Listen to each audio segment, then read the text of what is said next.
All right, welcome. Today we're doing a deep dive. We're deconstructing an online store called afterRED.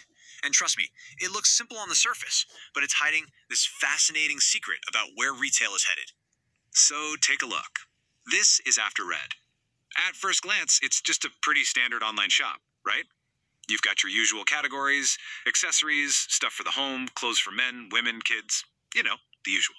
But what if I told you that hidden right here, in plain sight, is a totally revolutionary business model, one that basically anyone can use? That's exactly what we're going to uncover today. So think of this as a little investigation. And every good investigation starts with the first clue, right? So let's get a little closer, take a look at the brand's identity, and just see what we can find. Okay, the first thing that just jumps right out is this. Established in 1999. Whoa, in internet years, that's practically ancient history. You'd think a brand that's been around that long would be super specialized in one thing. But, as you're about to see, they sell a bit of everything. And that contradiction? That's our first big clue. Okay, next up, let's actually go inside the store's collections. The trick here is to look for patterns, recurring designs that somehow tie all these different products together. For our first exhibit, let's check out a collection they call Uptown. Now, this isn't a product, it's an aesthetic, a specific design theme that the store just plasters onto its products. And just look at the variety here. The exact same Uptown design is on a duffel bag, a desk lamp, women's capris, and two totally different types of shoes. I mean, how does one single company get good at making all of these things? It seems kind of impossible. And if you're thinking, okay, maybe that's just a one-off, well, it's not. Let's look at another theme just to confirm the pattern, the fall season collection. And yup, it's the exact same strategy all over again. The fall season design is available on a pillow, a tote bag, an umbrella, shoes, even a shopping bag. The plot is definitely thickening here. Now let's zoom out for a second. These collections, they're really just the tip of the iceberg. The sheer scale of this whole operation, well, that's our next major clue. I mean, just look at their main categories. They cover a massive amount of ground. This isn't just a clothing store or a home goods store. They're trying to be everything all at once. So what's the grand total? Get ready for this. 183 unique items are listed for sale.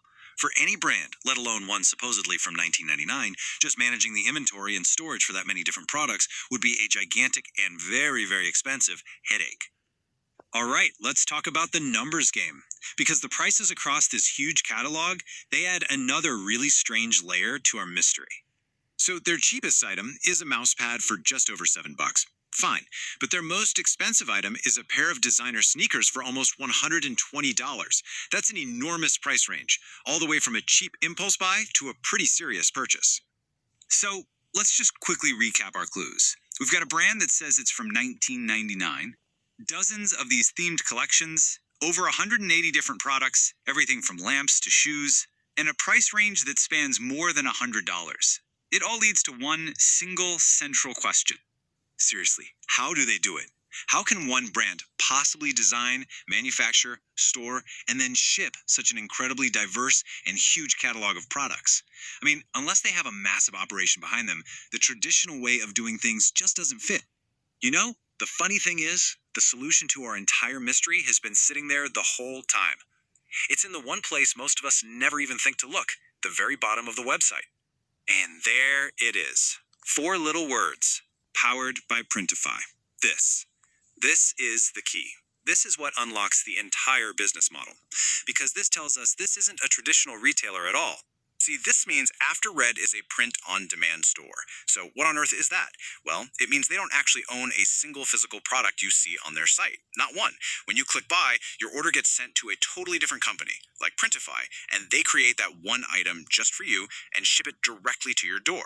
No warehouse, no inventory, and almost no financial risk for the store owner.